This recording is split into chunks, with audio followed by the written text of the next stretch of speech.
Well, hello everybody. This is one of the first lessons that it's actually me, Mr. C, teaching your lesson here in Algebra 2. So if you're getting this, it's because I'm not here today, yet I'm actually expecting you to do work. So just because I'm not here and it's one of those few days, we are going to go over our lesson just as if we were in class. Your guided notes are what I'm actually discussing, which would be on the board in the classroom today for you to look at. Uh, we have talked about completing the square. We did a whole extra mini lesson refreshing our minds on how to do it because we were going from standard form to vertex form by completing the square. That's exactly what we're doing. It allows us not only to transform a quadratic from standard form into vertex form so we can see these key components like the vertex and the stretch, but we can also be able to use this to solve a quadratic equation. It's one of our many tools. Now, is it our most popular? No. I can't say that off the top of my head, my first go-to thing is, oh, let's solve that quadratic by completing the square. However, it allows us to do a lot of things when we know how to solve quadratics in multiple ways, like factoring, or using the roots method when we notice there is no b term, or the quadratic formula, and completing the square. Many, many ways to get to the same end goal. So the more tools we put in our toolbox, the better off we are.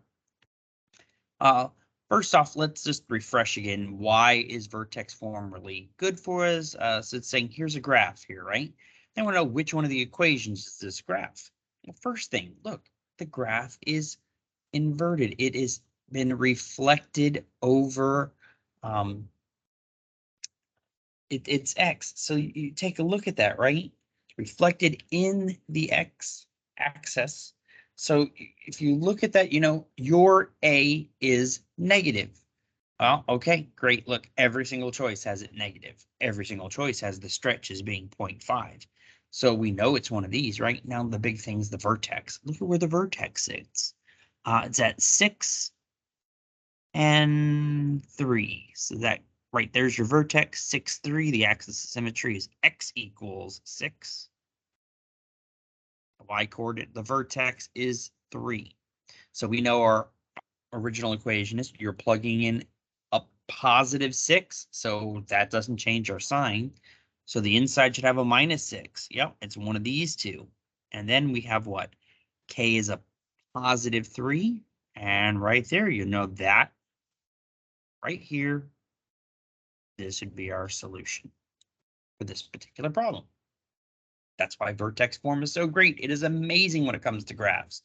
So again, a great thing. But notice this one, if we were to solve it, oh, look at these x-intercepts. They do not fall in a nice whole number on that x-axis. So that's probably going to be an indication that we're going to be doing something like using the quadratic formula, or you could use by completing the square, which would also help you get to that point. Okay, and we're going to notice that today. So first off, just to refresh our minds one more time, when it comes to completing the square, and this is just in its most general form right here, right? We're completing the square for the sole purpose of forcing a perfect square trinomial to appear so that we can easily factor. So just to practice that first step in making sure we can complete the square, we need to figure out, well, what is the number that we need to add to this equation to complete the square? So what we do is we take b, we divide it by 2, and we square it.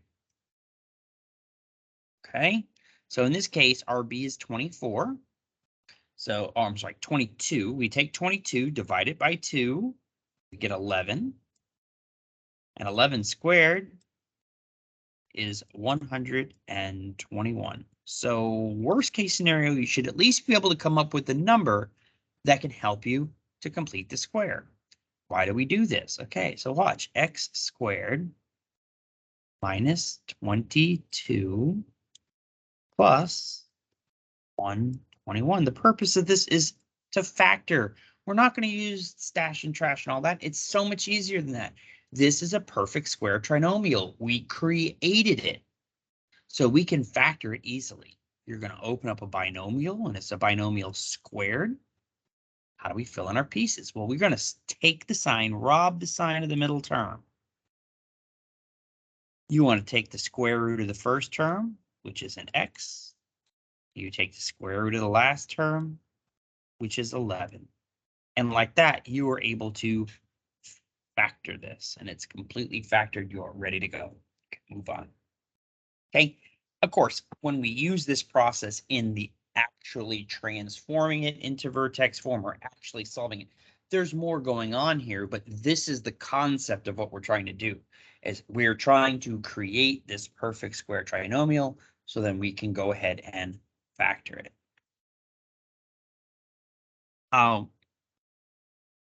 We applied this with the full, like I just said, with full equations. We're trying to turn it into vertex form. So that's what we're going to do in this next one. All I want to do is I want to take this equation and put it into vertex form. You can also have sometimes it's a modified vertex form. Notice this is not set equal to 0. What we practiced before was actually set equal to y. So there's a couple of ways you can do this, right? You can work with it with numbers on either side of the equal sign. That's totally up to you. I'm going to stick with what we've been doing. Let's get this into standard form first, right? So we want to add 9 to both sides. Because our end goal here is we are trying to learn how to start to solve these, but I don't want to stray too far off of this completing the square concept so it can look exactly like how we practiced it before. All right, so here's our equation now, x squared minus 10x. I'm going to move this 29 over, right? Because what we did before. Now we take half a 10 and we square it. So we have, remember, it's the b divided by 2. And the whole thing was squared. So half a 10 is 5. 5 squared is a positive 25.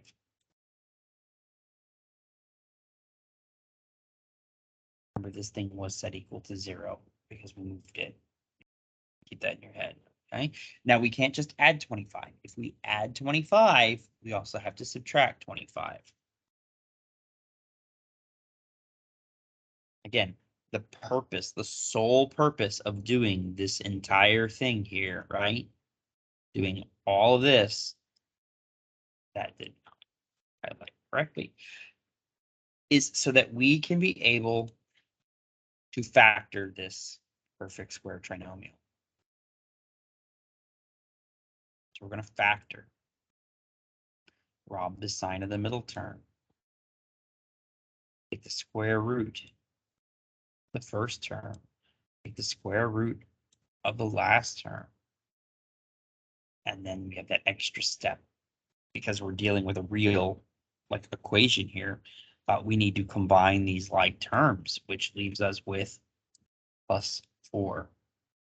And like that, now we have an equation set equal to 0, because this was, again, it was a real equation.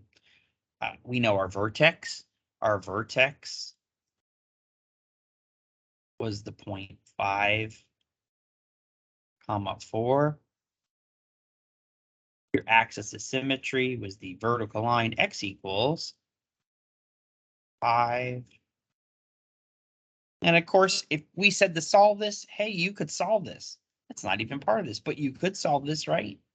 We could start to maneuver pieces around, move your 4 over, take the square root of both sides. Careful, this one you might have a negative under the square root. It's complex. And you go from there, okay? But that's not what this one asks us for. We're just going to move on. Right, here's another one. Oh, look. Again, we actually just talked about it above, but here it goes. They want us to solve this. Solve this quadratic by completing the square. Right, so when we go to solve it, guys, we actually, like in this one here, how I kept it all in standard form, I moved the piece over. If we're going to solve it, you don't have to do that, okay? Because the purpose is we're going to solve it. And when we get it into vertex form, we're going to use the roots method. So when it says solve the quadratic, we're putting it in, first you put it in vertex form, or a modified version of vertex.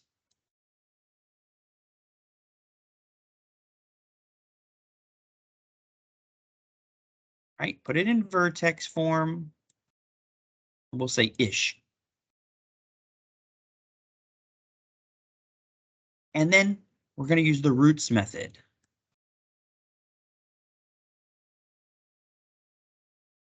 To end up solving this.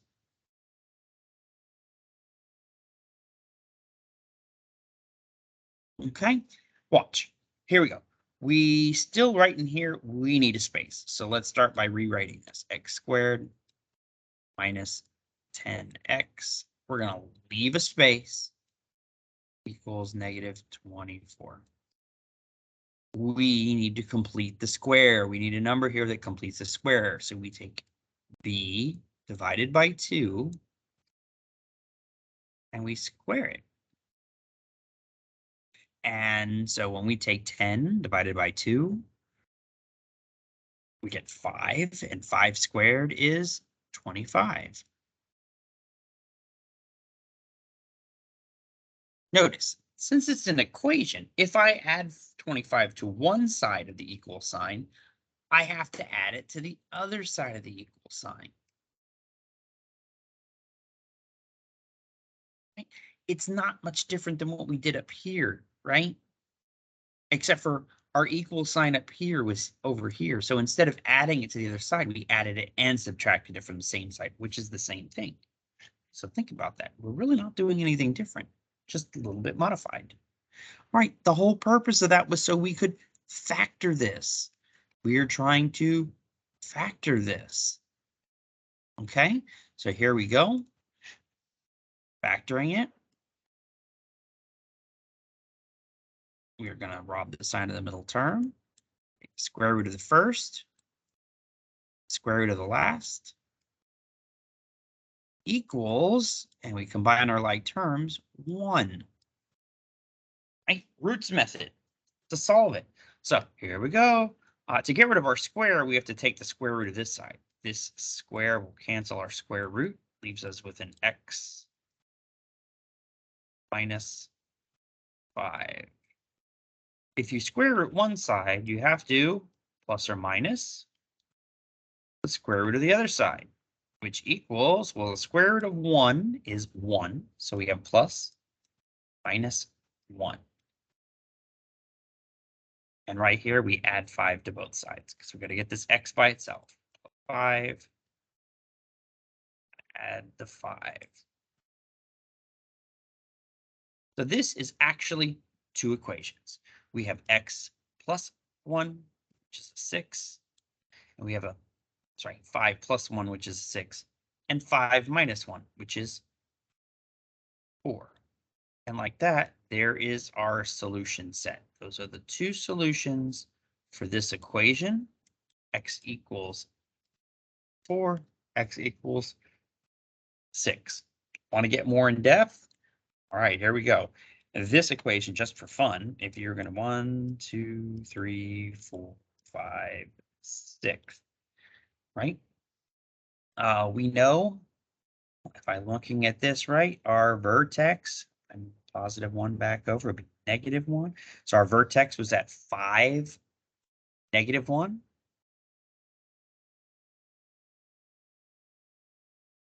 It's pointing up, and we have x-intercepts at 6. We have an x-intercept at 4. That's an absolute rough sketch of that graph, but there you go. That's what we can determine from it. Okay, that's why sometimes the roots method and using this completing the square is pretty nice, because if the problem doesn't have a lot of like weirdly odd numbers, it solves pretty easily. So a lot of the pretty problems you see in the book actually work out well when you do this. Now, a way to apply some of this knowledge that we've been talking about. We are going to have, guys, in this homework, there's going to be multiplying some complex numbers, adding some complex numbers for you to review. You're going to do a couple more practice problems, but here's an here's an application problem of this, right? They're saying here's this rectangle. Our rectangle is x time, and the other side is an x plus 6, and the area of it is 90. They want to know what is the possible x's that could be there. Okay, let's set up the equation. First off, if you know we have an x plus 6. Area means length times width, so we're going to have to multiply these together, and whatever we get is supposed to equal 90. You're saying, oh, this doesn't look like a quadratic yet, Mr. C, but it will as soon as we distribute, right?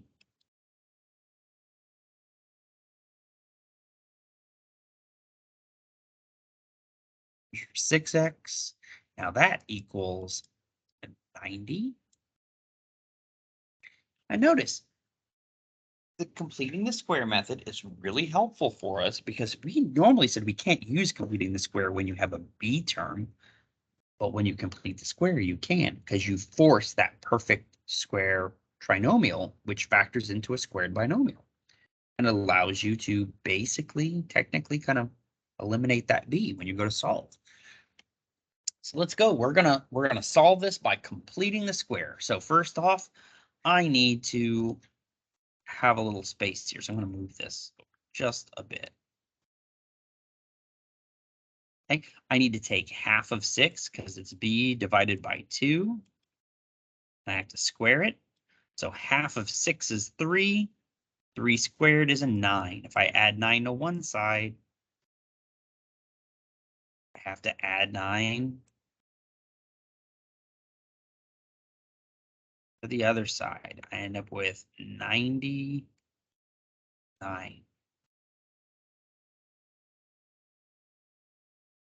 Now the whole purpose of this was to factor it. So rob the sign of the middle term.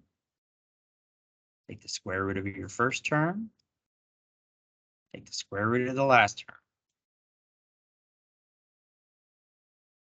Now you can solve using your roots method. So here we go. I need to get rid of the square, so I square root it, right? Plus or minus square root of 99. And this cancels that. And I'm left with an x plus 3 equals plus or minus the square root of 99. Okay, to solve for x, I subtract 3, and I'm left with 2 answers. Now, here's the kicker to this. Even though I have 2 answers, one of them is a junk answer. It's an extraneous solution. It doesn't make sense. Think about this. Really? -3 plus the square root of 99. So I'm just, okay, the square, what is the square root of 99? I know it's going to be less than 10, but greater than 9. It's exactly 9.94. Right?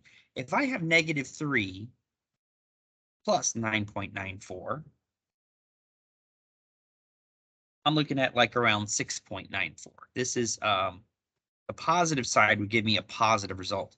Negative side would be a negative like 12 something. Does that make any sense in this problem? Because this is real world, right? Sort of.